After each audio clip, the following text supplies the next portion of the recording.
Download करें जनमत Haryana app.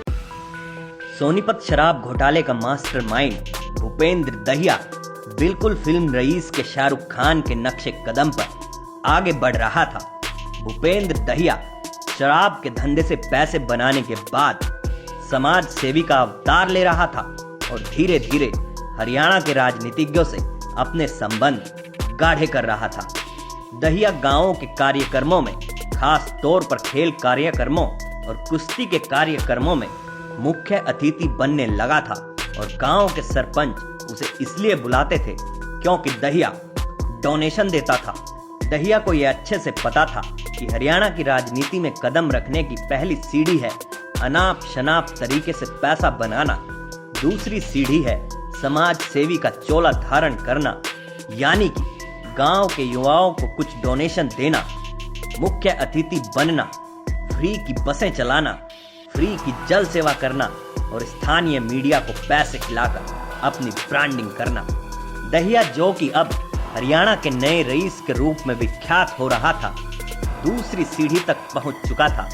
अब वो नेताओं के इर्द गिर्द मंडराने लगा था, नेताओं के तलवे चाटने लगा था और चंदा भी जुटाने लगा था। ऐसे में जनमत हरियाणा को कुछ ऐसी तस्वीरें मिली हैं जो ये बताती हैं कि भूपेंद्र ठेकेदार के नाम से मशहूर दहिया की नजदीकियां कांग्रेस पार्टी के हरियाणा के वर्तमान युवराज दीपेंद्र सिंह हुड्डा के साथ सीधी थी, उसकी गवाही दे रही हैं ये तस्वीरें।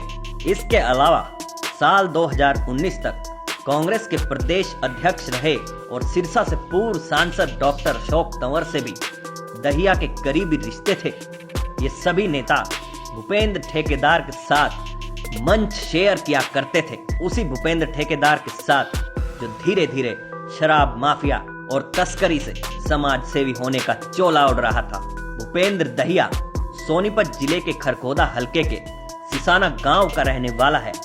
सिसाना एक बहुत बड़ा गांव है और राजनीतिक रूप से बेहद महत्वपूर्ण भी। इसलिए हुड्डा परिवार के दबदबे वाले इस इलाके में दहिया भी हुड्डा परिवार के युवराज से ही अपने संबंध मजबूत कर रहा था।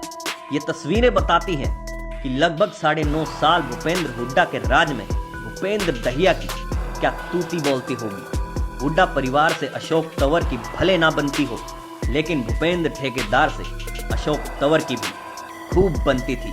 ये तस्वीर उसी की गवाही दे रही है।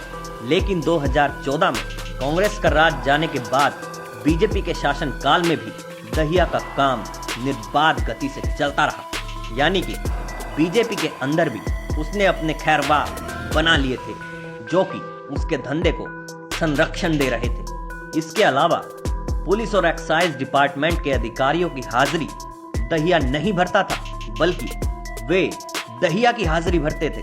भूपेंद्र ठेकेदार के पैसे और चंदे की माया ही कुछ ऐसी थी। राजनीतिक सूत्र बताते हैं कि भूपेंद्र दहिया शान और शौकत की जिंदगी जीने में यकीन रखता था। ये बात इन तस्वीरों से भी जाहिर हो रही है। और जैसा कि हरियाणा के वर्तमान विधानसभा में 2 दर्जन ऐसे विधायक हैं जिन्होंने धन इकट्ठा करने के बाद समाज सेवी का चोला ओढ़ा और फिर विधायक बन गए, इसलिए दहिया भी उन्हीं के नक्शे कदम पर चलकर सियासत में कदम आगे रखना चाहता था। दहिया का गांव खरखोदा हलके में पड़ता है, जो एक सुरक्षित हलका है। इसलिए दहिया की नजर राई और बड़ौदा जैसे जाट बहुल इलाकों पर थी। वो जानता था कि हुड्डा परिवार की नजदीकियां उसके लिए कैसे काम आ सकती हैं, इसलिए कांग्रेस के लोगों के वो बहुत करीब था। लेकिन पिछले 5.5 वर्ष का बीजेपी का राज भी भूपेंद्र ठेकेदार के लिए कोई नुकसानदेह नहीं रहा है।